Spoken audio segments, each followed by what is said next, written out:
Welcome to the world of budget-friendly PC building.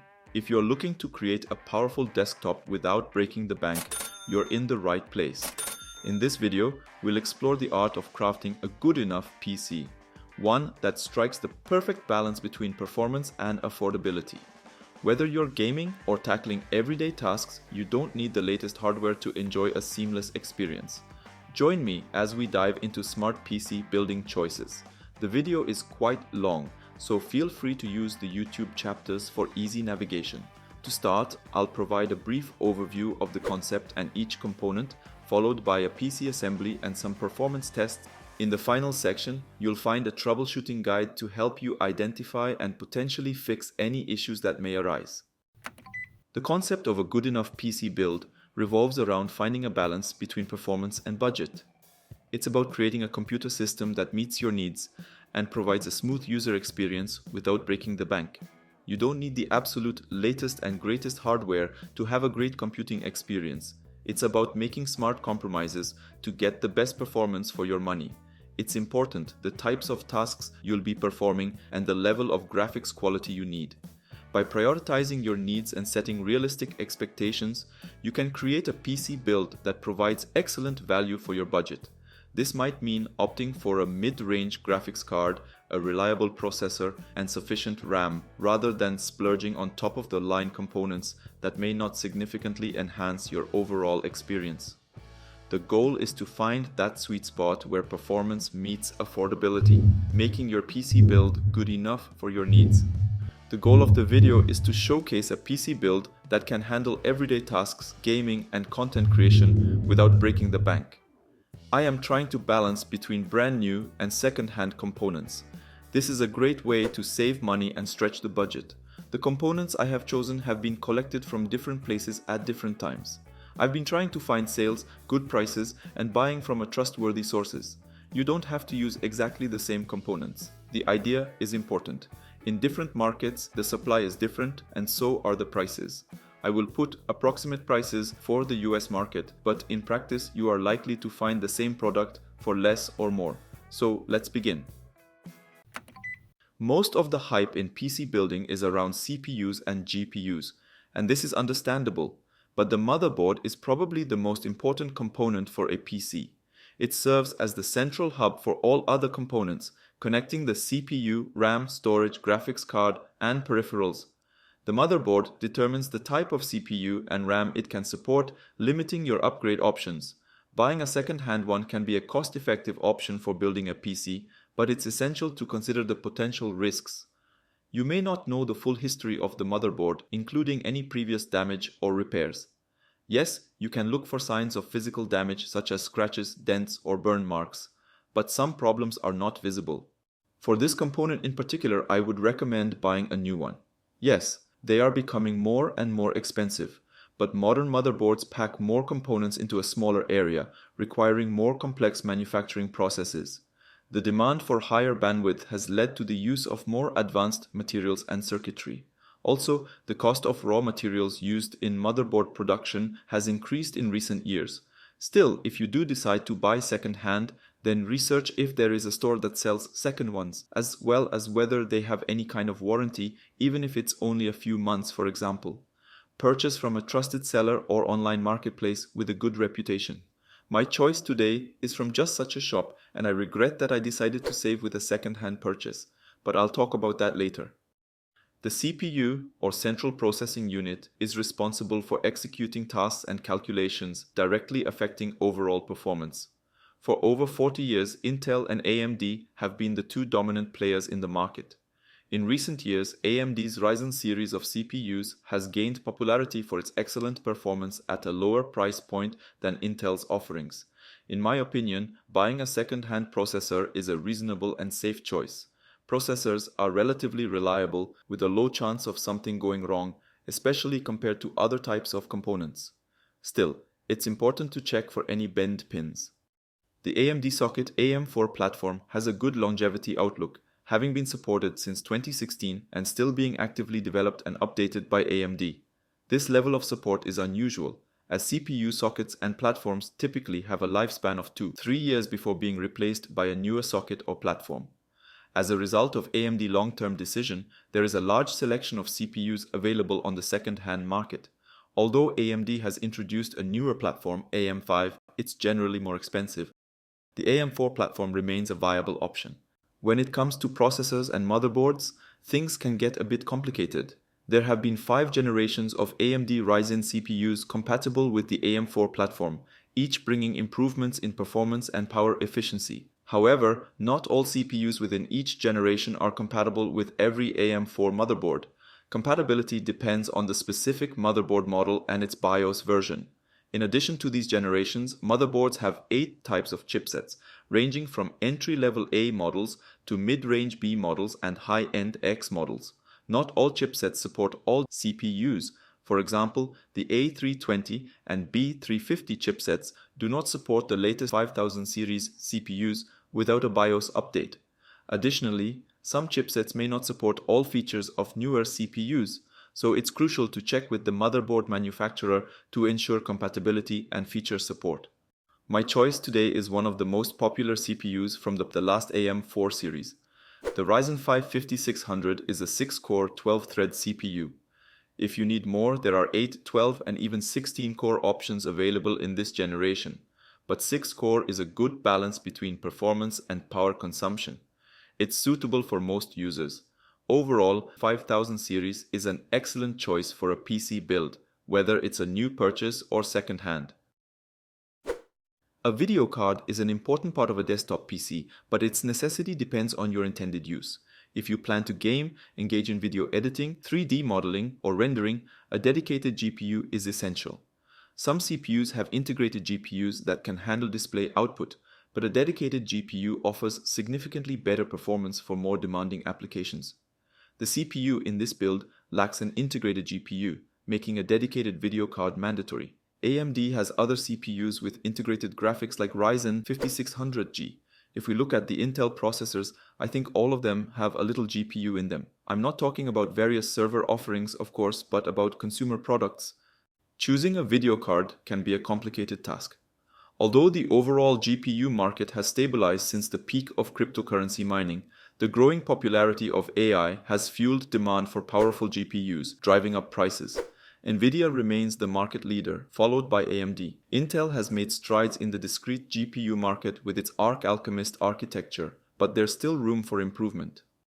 When it comes to the best video card, opinions vary, but in terms of value, the AMD Radeon RX 7600 and NVIDIA RTX 4060 are strong contenders in the $250–300 price range. Both are suitable for 1080p gaming and can handle 1440p depending on settings and the specific title. If you're looking for a more affordable option, consider the older RX 6600, which offered the best value and performance per dollar when it was available. You can try finding this model on the second-hand market. Upgrading a video card is relatively easy, allowing you to purchase a more powerful one in the future if needed. Other older NVIDIA cards worth considering are the RTX 3060, 2060, and GTX 1060 or 1070, depending on your budget. My choice today is an AMD Radeon RX 6600 with 8GB of VRAM.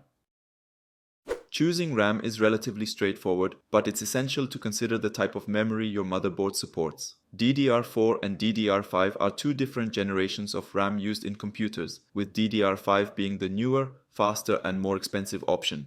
However, DDR4 is still more than sufficient for most needs. Motherboards based on the AM4 socket are limited to using DDR4 RAM modules only. Using at least 2 sticks of memory is recommended, as this enables dual-channel memory configuration. In this setup, the motherboard can access data from both memory modules simultaneously, effectively doubling the data transfer rate. If budget constraints are a concern, it's also possible to start with a single RAM module and add a second one in the future. For this build, I opted for a dual-channel Kingston Fury Beast kit, which I found on sale. This kit provides a total of 16GB of DDR4 RAM. For storage, SSDs are the top choice. The two most popular types are 2.5-inch and NVMe. The 2.5-inch SSDs use the SATA interface via a cable, while NVMe SSDs utilize the NVMe protocol via an M2 slot on the motherboard. However, it's essential to check your motherboard as older models may not have MM2 slots. NVMe SSDs are generally the better option, offering faster speeds. Nevertheless, if budget is a concern or you don't require the absolute fastest performance, a 2.5-inch SATA SSD can still provide excellent performance and value, outperforming traditional mechanical hard drives. For this build, I've chosen a 1TB Kingston NV2 NVMe SSD. I didn't thoroughly research the model, but it was on sale, just like the RAM kit. The next component to consider is the power supply, a crucial part that's often overlooked until it's too late. When choosing a power supply, key factors to consider are wattage, efficiency, and brand reputation. Buying a new one is highly recommended as it's a component that can serve you well for a long time, even if you change configurations in the future. Efficiency levels are categorized as bronze, silver, gold, and platinum. A gold-rated power supply provides excellent efficiency, reducing power consumption and heat generation. Platinum is the highest efficiency rating, offering the most energy-efficient operation and often the quietest operation due to reduced fan noise. However, it's also the most expensive option. In this case, I've opted for a bronze-rated power supply, which is the lowest efficiency rating but still better than non-rated power supplies. However, I've chosen a reputable brand, Seasonic, which is known for its quality and reliability. PC case prices can vary greatly, with more expensive options typically offering better build quality, improved airflow, enhanced aesthetics, and better cable management. Some high-end cases may also incorporate sound dampening materials to reduce noise levels. While a more expensive PC case may not directly impact system performance, it can provide several benefits that enhance the overall user experience. However, for this build, I'm prioritizing affordability and simplicity. I need a standard no-frills case from a reputable manufacturer.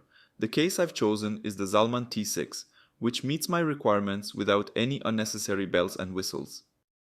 This case comes with a single pre-installed fan at the rear, but for optimal airflow and cooling efficiency, it's generally recommended to use at least 2 fans in a desktop PC setup. A front intake fan and a rear exhaust fan can work together to create a well-balanced airflow pattern. To achieve this, I've ordered an additional fan to install at the front. Most modern CPUs usually come with a stock cooler included in the box, but this isn't always the case, especially with second-hand purchases. In my case, the CPU, although not brand new, did come with the stock AMD cooler, which is sufficient. However, aftermarket coolers are designed to provide superior heat dissipation, resulting in lower temperatures. There are many reputable brands to consider, including Cooler Master, Be Quiet, Deepcool, Arctic, and more. Now that we have all the components, it's time for the most exciting or potentially frustrating part of the process, assembling the PC. The outcome will determine which one it is. If it's your first time building a PC, there will certainly be a few unexpected obstacles. I won't go into too much detail about the process, but at first a few components should be placed on the motherboard. To begin, carefully place the CPU into the socket on the motherboard, ensuring the pins are correctly aligned. Apply a thin layer of thermal paste to the top of the CPU unless your cooler comes with pre-installed thermal paste. Then install the CPU cooler. I'd like to share a personal experience with this motherboard. As it was a returned and repaired unit, I encountered some issues. Specifically, the CPU fan retainers and backplate were missing. Fortunately, these parts are available for purchase, but I had to wait for them to arrive, which wasted some time. If you're working with a brand new motherboard, you won't have to deal with these headaches. Next, insert the RAM modules into the appropriate slots on the motherboard, ensuring they're properly seated. Refer to your motherboard manual for specific instructions as the configuration may vary. Typically, if your motherboard has 4 slots and you're using 2, the RAM sticks should be placed in alternating slots, not next to each other. After installing the RAM, it's time to add storage. Newer motherboards often have 1, 2, or more M.2 slots for NVMe SSDs. Check your manual to use the slot with the highest possible speed. For example, some newer ASRock motherboards use distinct names to differentiate between slots. Now place the motherboard into the case, aligning the mounting holes with the case's standoffs.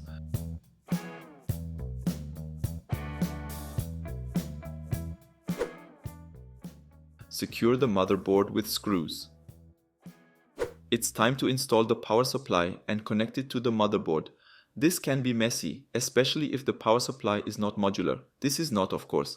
This means that the cables are permanently attached to the power supply unit and cannot be removed or disconnected. This is making the cable management more difficult, as all the cables are always present, even if they are not being used. The motherboard needs two power cables, one big 24-pin and one 8-pin for the CPU. The graphics card will also require one or two power cables, so let's install it by placing it in a PCIe slot. The motherboards usually have two or more PCIe slots. If you are using SATA SSD or hard drives, you should connect them with a SATA cable to the motherboard and get some power from the power supply. The final step is to connect the front panel headers of the case like power button, reset button, LEDs, and other to the motherboard. This can be a bit annoying, but your motherboard manual should have the necessary information. If everything is connected correctly, the PC should power on with all the fans running. The graphics card fan may not spin immediately, as it's often activated only under higher temperatures. As you may have noticed, the back of the computer is missing an I/O shield. This is because my motherboard was a repaired unit and the shield was not included. Normally, the I/O shield comes with the motherboard. Let's test the performance of the newly built PC. We'll start with a few games, although not the newest, they are among the most played. And who buys a brand new game? Cyberpunk 2077 was released at the end of 2020 and isn't so new anymore. However, the game features a detailed open world, advanced graphics and complex systems that require significant processing power and memory. With the current setup at 1440p resolution and high texture quality, the average FPS is around 55. This is without DLSS or AMD FSR 3 frame generation, but with AMD Fidelity FX Super Resolution set at quality. With a lower resolution, at 1080p, the FPS is around 73. At Fortnite, I couldn't launch my FPS viewer, so I don't have exact numbers, but at 1440p resolution and performance rendering mode, I didn't have any issues. Fortnite is less hardware demanding compared to Cyberpunk, so everything should be fine. The performance rendering mode uses simpler textures and models and reduces certain visual effects, such as shadows and post-processing effects. The next game is GTA 5. An even older game, it's even easier to run. It continues to be incredibly popular, even over a decade after its initial release in 2013. It recently topped the sales charts in Europe for August 2024, beating out several new releases. The game has sold over 200 million copies worldwide and remains one of the best-selling video games of all time. With this PC setup, it has around 100 FPS at 1440p display resolution. Last game demo today. Another modern classic, Counter-Strike 2 continues to attract a large player base.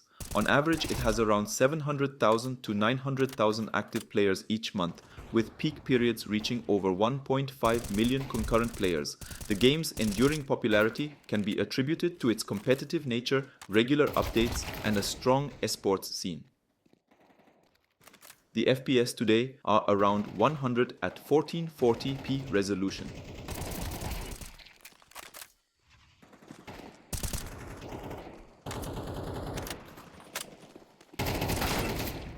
Some time ago, I compared a 6-core AMD CPU to an 8-core one in another video. For the 6-core, I used a Ryzen 5600, which is the same CPU I'm using in today's video. Back then, I ran a few benchmarks and I'll be reusing those results now. As expected, the results of the 8-core processor are better, but that doesn't mean the 6-core is inferior. I ran the most popular benchmark nowadays. Starting with the CPU tests, in Geekbench 6, the Ryzen 5700X is 4.2% faster at single-core performance and 6% in multi-core. I am a little bit surprised of the small differences in the multi-core results. But on the other hand, in Cinebench R23, the difference is bigger. 19.5% in multi-core and 4.4% in single. Blender is popular open-source software for creating 3D content. 5700X renders a popular car scene 53 seconds faster and the more complex classroom image 1 minute and 48 seconds faster. With larger projects, the difference will be felt even more.